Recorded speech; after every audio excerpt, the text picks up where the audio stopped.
See, good afternoon to all of you. See, today we'll do this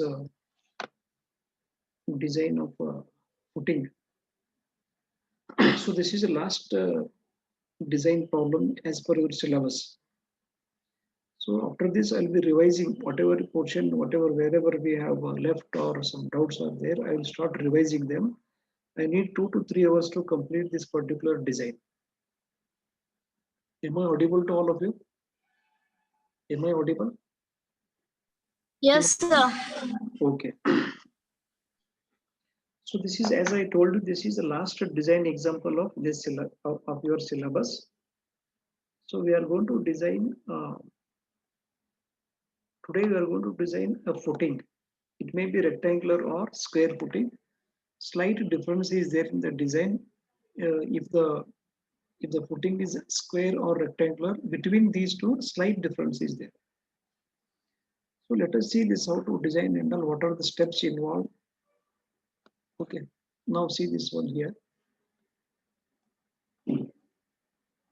Okay. Usually, if it carries 20 marks, how the steps are divided, observe here.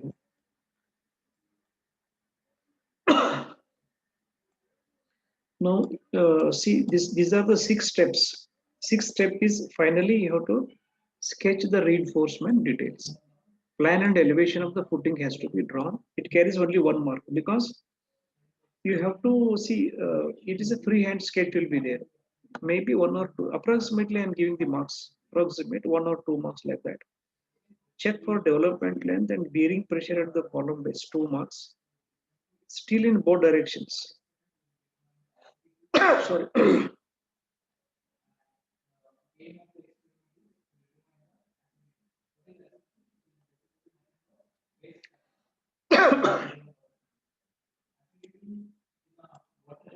So this is this is the diagram.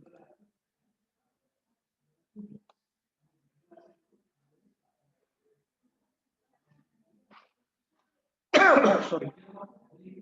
You can see this footing here.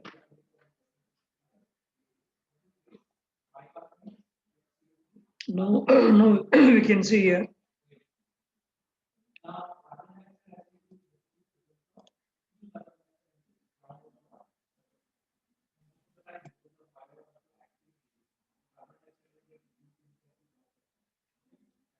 See whatever I'm coloring, coloring here.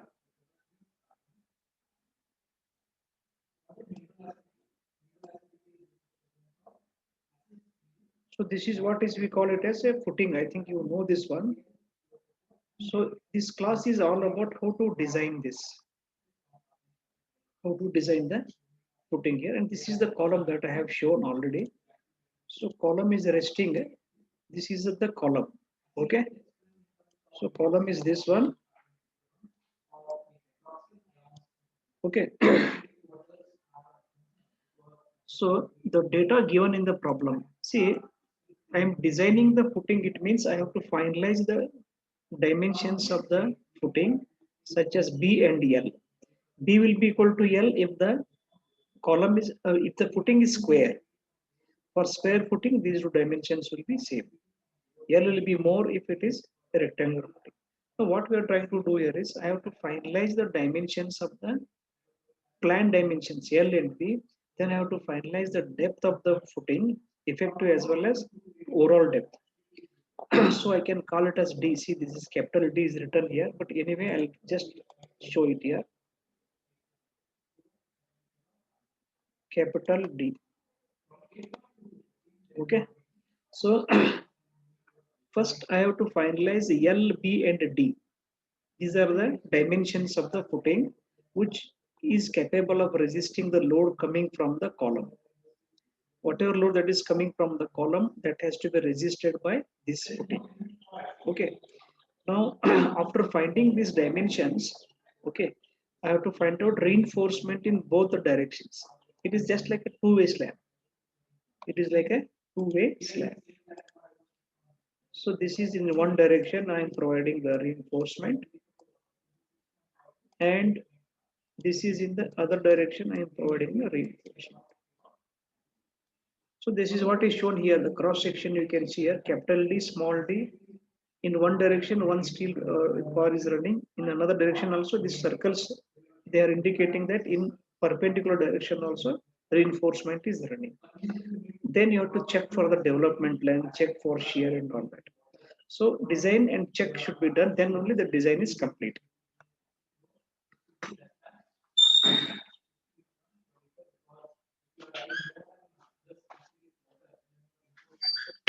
So let us see what are the steps involved. What is the data given in the problem?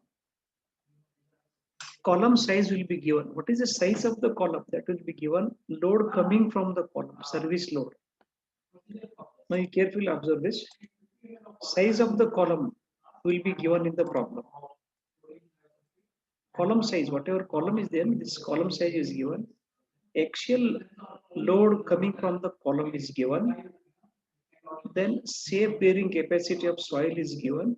Which materials are to be used? Fe415 M20 or Fe500 M20 like that. This will be given. Now this is the data given in the problem. You have to design the footing now. So what is required here? Size of the footing in plan, that is B and L. Depth of footing, small d and capital D. Reinforcement in both directions. Check for development length. Check for bearing pressure. Okay, development length is important. Bearing pressure is also, we can easily find it, check it. Now what are the steps here? You can see it once again. This is required. This is the given data. It carries 20 marks. One full question it is. In the examination, either you can attempt columns problem or you can attempt footing problem. But try to understand both. In the exam only you decide which one you should solve. You prepare for both the problems. Sometimes column related problems will be easier than footing related problem. That is what. So area of footing plan in plan B and L, net upward pressure. These are the steps you are going to follow like this. In this way, I am going to follow these steps, all these things. Okay. So I'll just show you one example now, how it is done. Steps can be slightly different also. That is, in that one sketch I have not given, but here this is the steps here.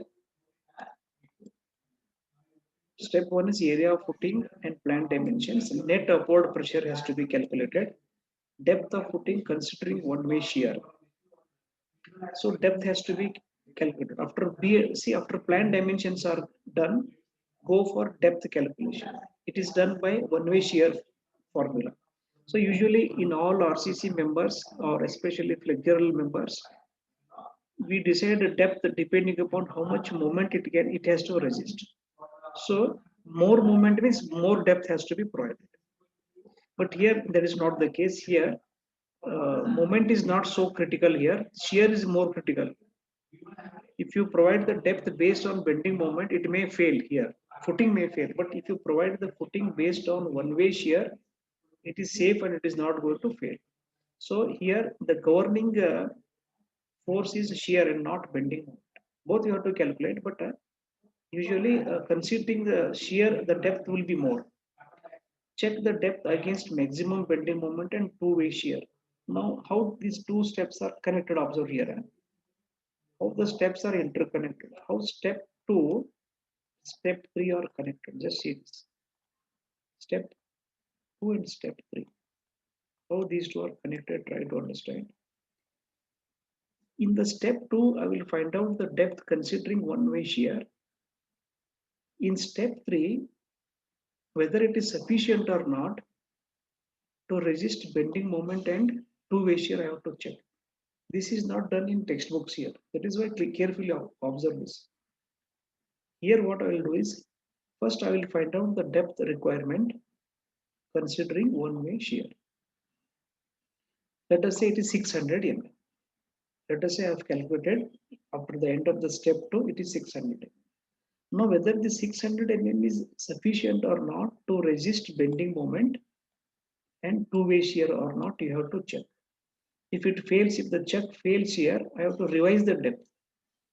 I have to increase, let us say 600 is not sufficient. After checking for bending moment and two-way shear, the depth requirement is more than 600. I have to go back to step 2. Again, I should say, let us say 650 mm I should start with. Then again, it has to be checked for bending moment and true shear, whether it is sufficient. So the basic thing that you need to understand here is the depth has to satisfy one-way shear, bending moment, and two-way shear. It has to satisfy, it has to resist all these. It should be strong to resist one-way shear. The depth should be sufficient to resist one-way shear. Depth should be sufficient to resist maximum bending moment, and depth should be sufficient to resist two-way shear. Usually, usually what happens is if the depth of footing considering one-way shear is calculated, it will be automatically it will satisfy these two because, for example, if you first find out the depth using maximum bending moment and provide the depth as per the bending moment requirement, it will be insufficient for one-way shear. So out of all the three, the maximum depth I will get is one-way shear. That is why first what I will do using one-way shear, I'll find out the depth and I'll check it whether it is adequate or not for these two criteria, maximum bending moment and two-way shear criteria. This is the right way of solving the problem. That is why notes are slightly different. Don't refer the textbook for this. Slightly twisted steps are here, which will be helpful for you actually. Then step 4, still in both directions you have to calculate. To calculate the steel, I should find out bending moment in both directions. For that bending moment, I should provide the reinforcement. Then step 5, check for development length and bearing pressure at the column base. Together it is step 5.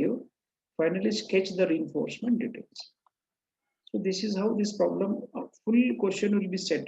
One full question will be on footing only. Next. So this is C here.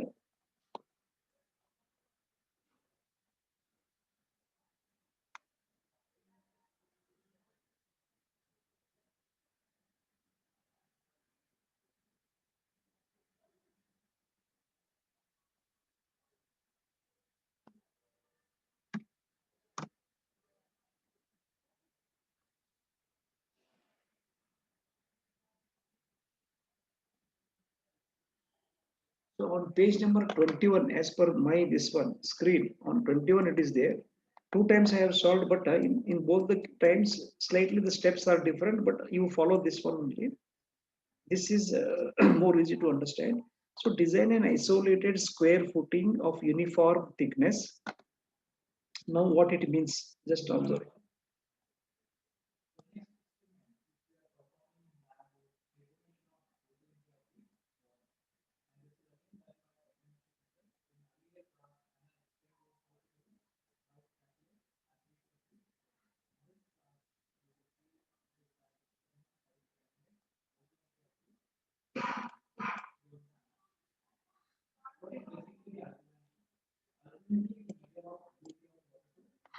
Now this is footing of uniform thickness. This is footing of non-uniform thickness. Thickness at the junction and at the end are different. Earlier this was popular. Wherever you go to any site, you must have seen this type of footings. But now the thickness is uniform now. So this is more common nowadays because of earthquake and other problems. So it is the thickness is not reduced at the at the ends. It is not done nowadays. Everyone is following uniform thickness. Thickness will not change anywhere. Here the thickness here and here they are different. But we are going to concentrate only on these examples. Only thickness will be uniform. For the sake of saving concrete, we used to do like this earlier.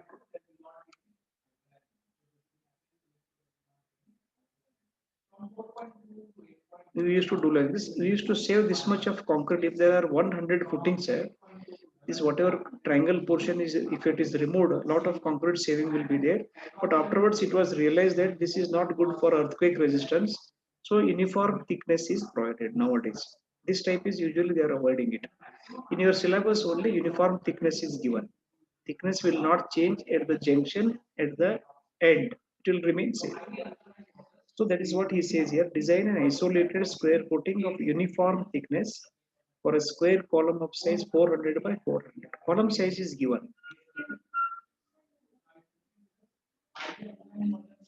Okay.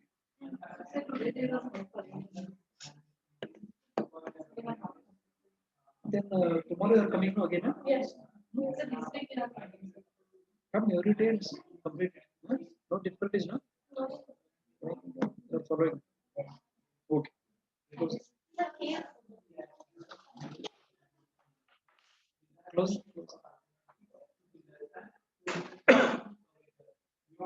See, column size means column size is given 400 by 400. Column carries an axial service load. It is not a factored load. Service means unfactored load or working load is 1000. SBC is given as 200. M20, FE4, FE500 is given. Step number 1. Area of footing and plan dimensions. So with the given data, I need to fix up L and B values. What is L? What will be B? In this case, since the column is square, I'm going to provide square footing only. L and B will be same. Both are same. I'm going to provide a square footing for a square column. So even for rectangular footing also one can provide square rectangular column also square footing can be provided. Usually if it is rectangular column, rectangular footing is preferred, but there is no rule that I should provide rectangular footing only if the column is rectangular. There is no rule like that. So let us say area of footing. Area of footing, how to get it? Observe here. Area of footing is a very simple formula is there. Total load divided by SBC. Now, what is this total load? Total load is load coming from the column, which is 1000 kN plus self weight of the footing. Since I don't know the self weight because I don't know the dimensions only, it is not possible for me to find out the self weight of the footing, but I'm going to assume it will be 10% of load coming. Okay. So total load is load coming from the column plus self weight of the footing. In this step, I don't know the dimensions. That is why I'm going to assume 10% of load as self weight of the or dead load of the footing. So this is the weight of the footing. So 1000 plus 10% of 1000. It is 1100. Now total load is coming on is load coming from the column plus self weight of the footing 1100 K. Okay. Now total load is 1100 divided by SBC is 200 given in the problem. Load by SBC. So 1100 by 200, it is giving you can say 5.5 meter square. Now L into B, or it is a square column. These two dimensions, if I multiply, I should get 5.5 meter square. That is why I'll find the square root of this. So square root of 5.5 will give me each side. I can get each side here. So it is, I'm getting 2.34. I'm rounding it off to 2.4 meter. Okay, small increase I have made. 2.4 meter is assumed. Since it is square, both dimensions are 2.4 and 2.4. Okay. Now once dimensions are calculated, I can find net upward pressure. Now this is very important.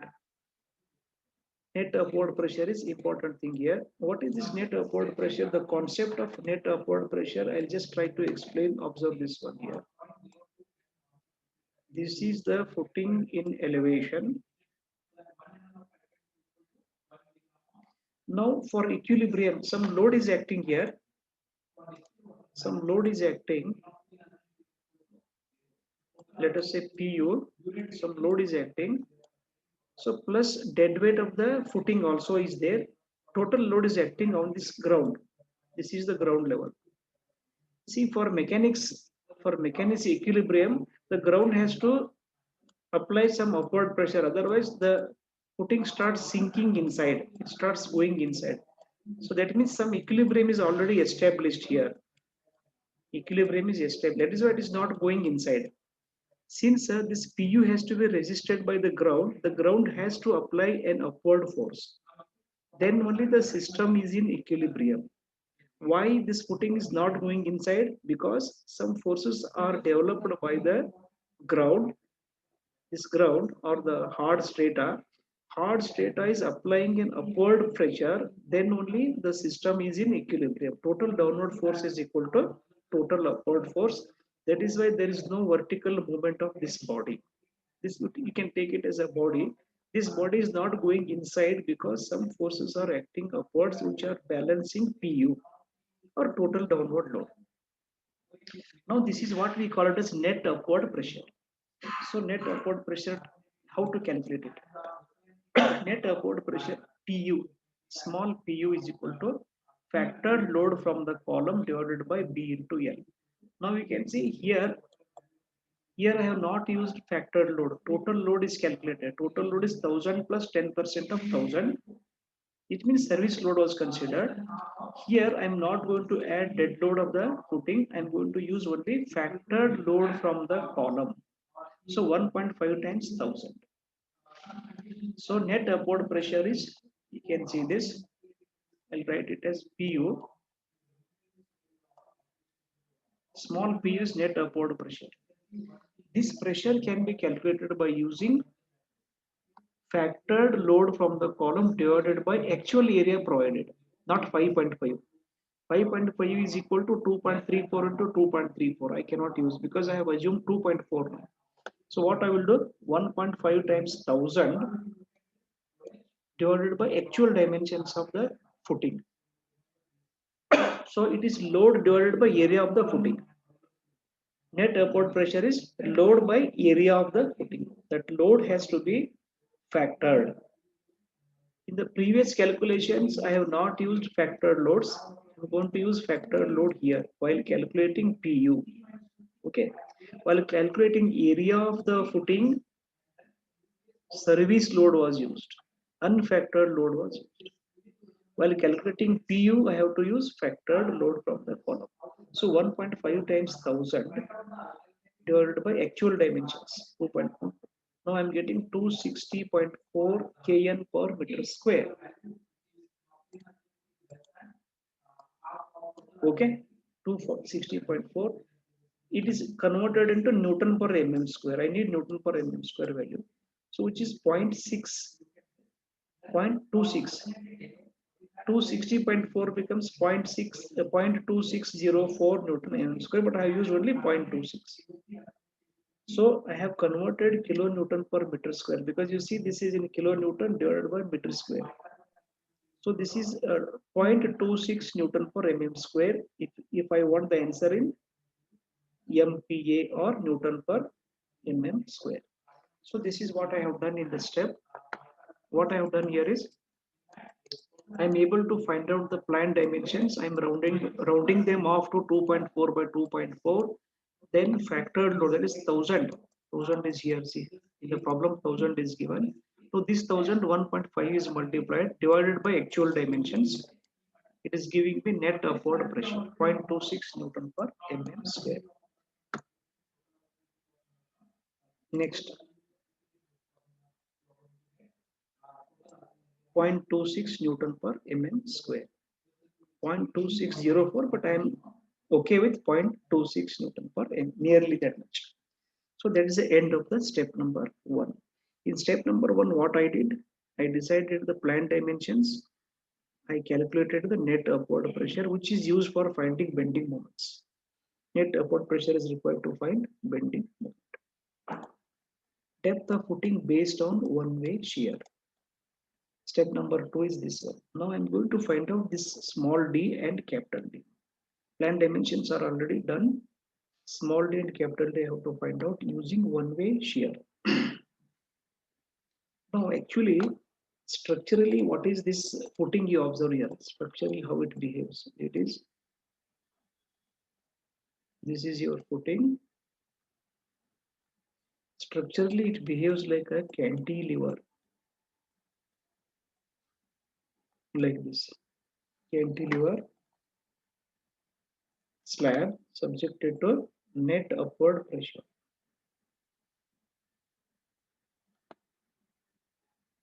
So the span is this much. Span is this much. So on both sides, it acts like a cantilever. It means from the strength of material point of view, you can assume it is a fixed at the junction, free at the other end. So how this shape of how the shape how the this footing gets deflected because of net upward pressure, what will happen to this is this one. Why? Because it is subjected to net upward pressure like this, and it is fixed at the junction, free at the other end like this. So it is going to be bent up like this, like this. So you can see the top fiber, the top line is compressed, bottom line is elongated, it is stretched. That is why steel is at the bottom. Steel will be at the bottom. Okay. So this side one cantilever, this side one cantilever, it acts as a with a span of this much. So once I design this part, same part is this side also because everything is same. Span will be same, everything will be load will be same. So that is how it is designed. Now you can see depth of footing based on one-way shear. So footing acts as a cantilever slab fixed at the column junction. So it is fixed here. I'll show this one here. It is fixed here like this, fixed and free at the other end. So subjected to net upward pressure. Now how it is observed here. Critical section for getting factored shear force. I have to find out factored shear force is taken at a horizontal distance of d. So what I will do is I will draw this figure now. This line and elevation I will draw. I will show it at the center 400 by 400 column size. This is 2400 by 2400. That is footing size. Exactly at the center I am going to place this footing, column. Then I am going to select a section x dash x dash. It is also called as x prime x prime. Here this is selected at a horizontal distance of d from the edge of the column. This is very important observation here. So what I'm doing is after from the at the end of the first step, I'm able to draw this plan and elevation. Simply I'll draw this figure. Then what I will do, I'll choose one x prime section or x bar x dash section. This section is selected in such a way that it is at a horizontal distance of d like this. Now you can see the diagram. Now observe this. This is the strength of material diagram. That is, it is a cantilever slab fixed at the junction, free at the other end, subjected to upward UDL. In that subject, you have seen downward UDL. Here it is net upward pressure is acting here. That is taken. So here, now how it looks, observe here. Because this assumption, what will happen here is with this assumption, I'm going to convert it into a strength of material problem now. See this. Okay. Now, how much is this load? W, okay, W is equal to WU is equal to. So how to find this UDL? UDL is obtained by multiplying net upward pressure with the width of the, see this, net upward pressure is 0.26 Newton per mm square, but I want it in Newton per mm. If I multiply this with a distance which is perpendicular to the span, see this. This is the distance I am getting here. I'll just show you how to get it. To find out a WU, I have to write first net upward pressure here. I'll write net upward pressure PU. How to find UDL I'm telling you into the distance which is perpendicular to the span is B. See this. You look at this. This is the span. Perpendicular to the span is B. So I'll write it B here. Then only I'll get UD here. So PU into B. See this. This is how it is calculated. The load is calculated. Now, in order to find this one, now observe this. Critical section for getting factored shear force is x dash as shown. So you have to draw this figure and try to understand. It is like this. Similarly, the figure for equivalent diagram is here. This is W is equal to PU into P LX. How to find the span here? You see here, total is 2400 minus 400 divided by 2. You will get each side. For example, if you want to find out this distance, how to find it? For that matter, even this distance, both will be same for this section.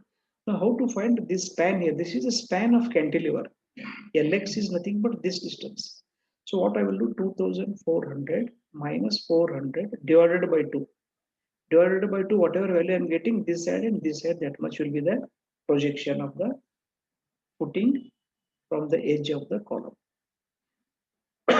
Now observe this. Factored shear force. To find out factored shear force, this is a very important calculation. Observe here.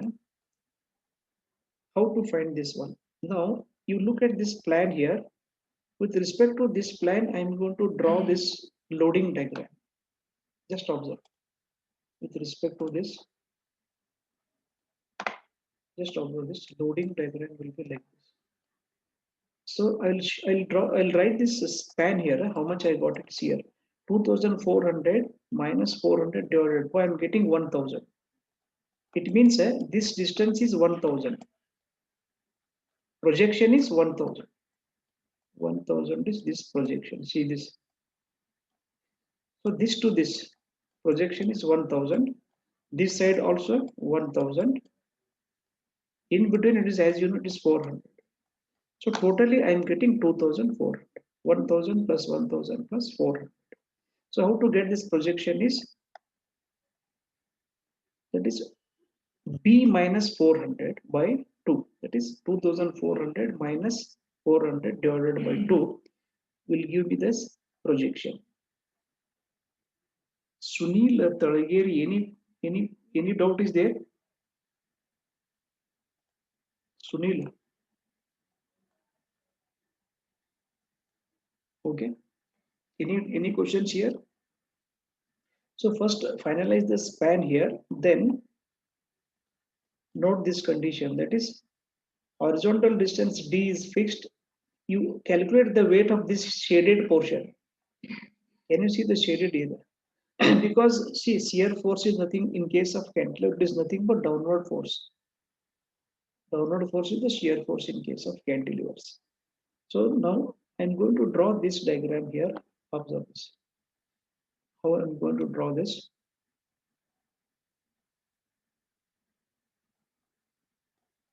Just observe this figure. After only one step I will explain today. 1 or 2 steps I will explain.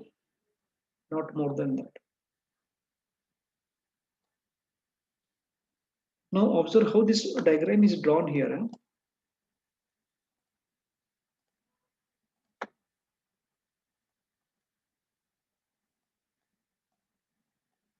I'm going to draw a loading diagram. I know it is a cantilever fixed at the column junction. I know this load is how much. This load is also known to me. Okay. This is the distance D. Now this is the section. X bar is here. You look at this diagram and compare with this. Compare with whatever original diagram I have drawn. So you need to compare here two diagrams. One is this diagram, one more is this loading diagram. From this diagram, I am converting this one into loading diagram like this. D, you can see small d. So here also it is small d is like this. Now, what is the shear force here? Can anybody tell this one?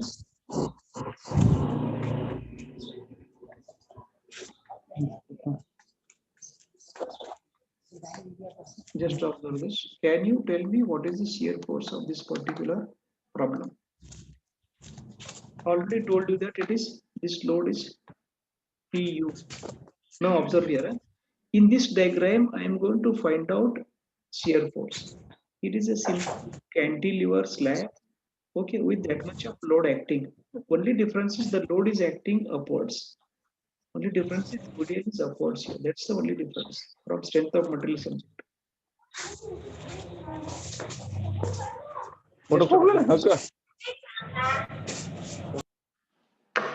So you can mute it as somebody has unmuted. You mute it.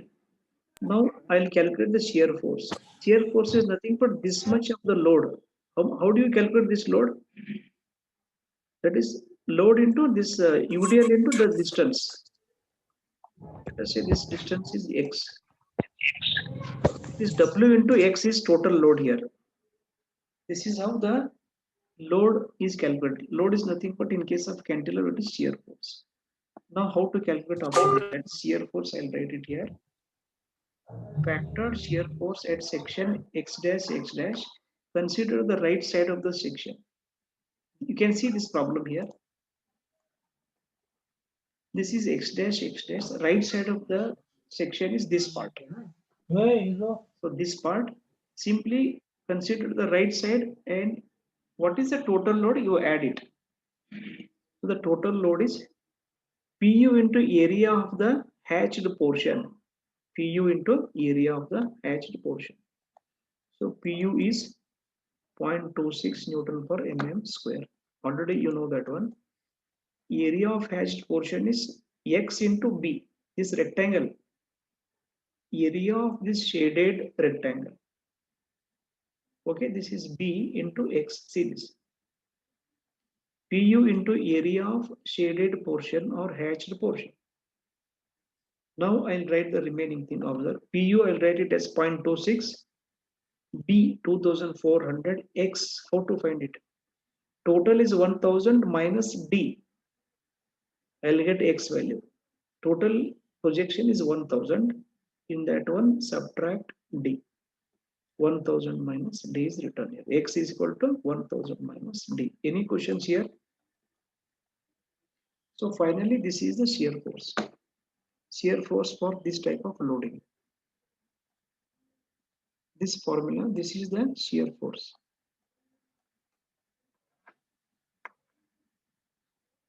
Any questions here? PU into BX. It means PU into area of shaded portion. Because only our assumption is only the load is placed only in this area. This said the load is not placed. Then only I'll get critical value. Then only I'll get the maximum value for shear force. So this is okay. Now what I will do is a simple formula. You already know this one. Shear capacity is equal to tau c into BD. Many times you have seen this one. Shear capacity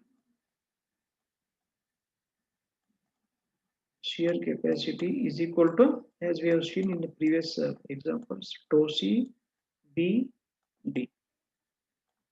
Now your job is to equate a shear force with shear capacity. Now it means I am going to equate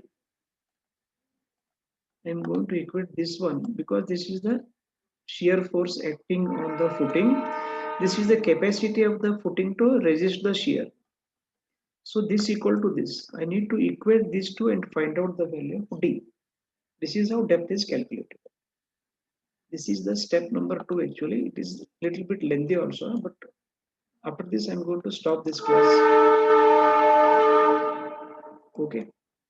So any questions here? Step 2, only small portion is left here. What I have done, observe in step 2, I have drawn the figure. I have drawn this figure and I am able to calculate the projection here. Projection is nothing but cantilever slab. Span of the cantilever is this projection.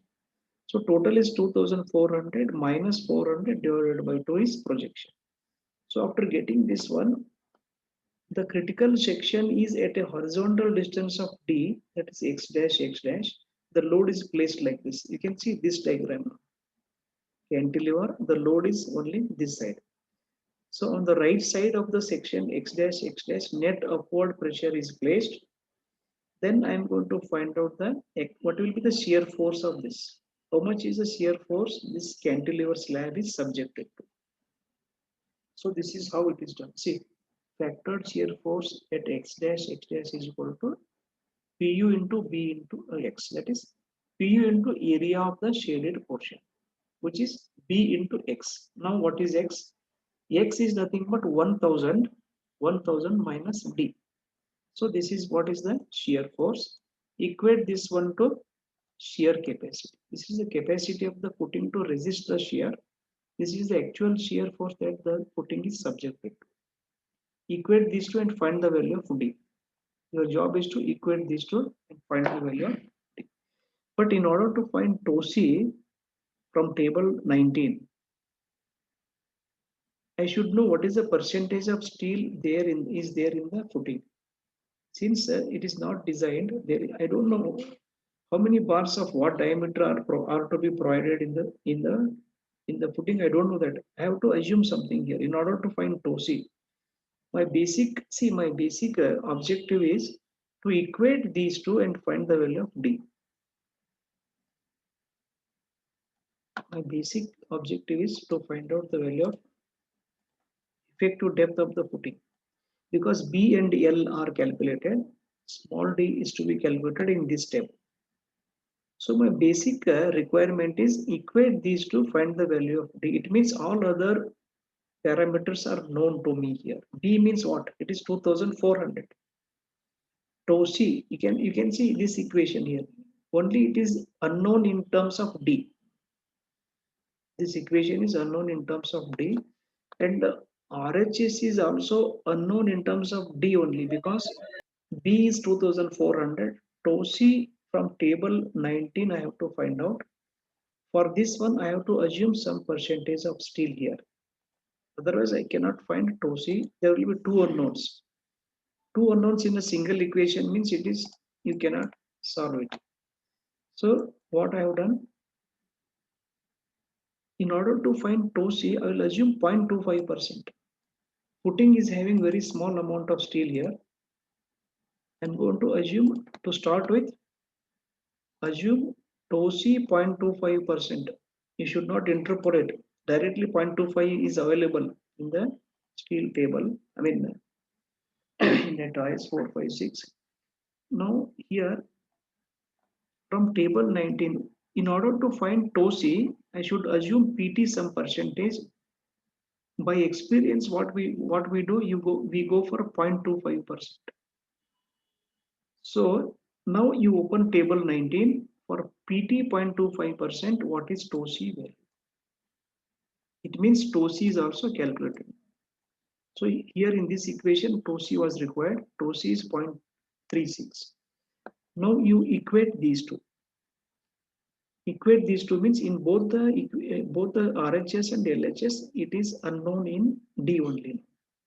Because B is 2400, tau C is 0.36. So equating these two, I should get the value of D. So factored shear force equal to shear capacity. Now what I am doing is LHS is this one. Shear force is LHS, shear capacity is RHS. Shear force is due to external forces, whatever shear force the footing is subjected to, whereas due to the materials used, it has got its own capacity. That shear capacity must be equated with external force, that is factored shear. Now, once I do this one, you can see LHS is 0.26 into 2400, 1000 minus D, which is nothing but this equation, whatever I was explaining, which is nothing but net upward pressure into shaded area. Okay, that is on LHS. Shear capacity depends upon how much percentage of steel is present. Now, at this stage, I don't know that one. That is why I have to assume. I should assume any value which is between 0.25 to 0.3%. Here I have assumed to 0.25%. Once I assume, I'm able to find out tau C, that is RHS. In RHS, what is there now? 0.36 2400 D. Equating these two, I'm going to get the value of D, which is here. I'll stop it after this. I'll now observe. Now, once we do this, I'm able to find out D as I got 416 as small d. What I did here, equated factored shear force with shear capacity. You can see this is 416. I am going to use 450. So I will not use 416. I will go with 450 mm. If you go with 500 mm also a small d, nobody will question. So nearest 50 mm I should get. It is 416. Nearest 50 is 450. If it is 457 or 460, nearest is 500. So nearest 50 mm we should have. In case of footings. So 416 I am going to assume is 450. 50 mm cover I am giving, it is 500 is capital D. So only two steps are enough for today. Another 2 hours I need to complete this one. Usually students are attempting putting only in the examination instead of columns. There will be two problems in columns. Only one problem will be there in footing. Now after this, I'll take just 2 minutes now. In step 3, what I am doing, I am going to check whether this depth is sufficient to resist bending moment and two-way shear or not. So I am going to use small d as 250, capital as 500. With this much, whether the footing is able to resist bending moment as well as two-way shear or not. Usually when it is calculated with respect to this way, step 2